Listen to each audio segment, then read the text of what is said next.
Hello বন্ধুরা, good morning.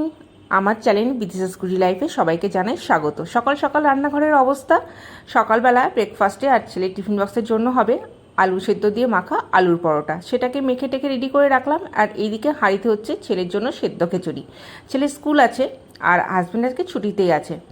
আর এই দেখো, আজকে সোস্টপার ট্যাংরা মাছ, ডিম ভর্তি ট্যাংরা মাছের ঝোল হবে। আর সকাল সকাল মানে ভোর ভোর উঠে একটা ভালো কাজ সেরে রেখেছি।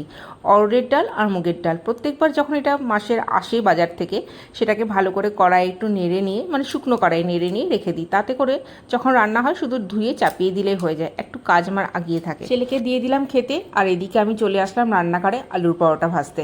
আলুর পরোটা প্রায় ভাজা কমপ্লিট। এইবার ছেলের টিফিন বক্সের জন্য রেডি করে দিচ্ছি। দিয়ে দিলাম একটু টমেটো সস, তাতেই দিয়ে দিলাম 3টে পরোটা। আজকের টিফিন বক্সটা কিন্তু একদম ফাঁকা হয়ে আসবে, কারণ ছেলে আমার এই আলুর পরোটা খেতে খুব ভালোবাসে। যাই হোক, ছেলে খেয়ে দিয়ে স্নান দান করে একদম রেডি হয়ে নিয়েছে স্কুলে যাবার জন্য। আমিও রেডি হয়ে নিয়েছি, তার সঙ্গে যাবো একটু স্কুলে।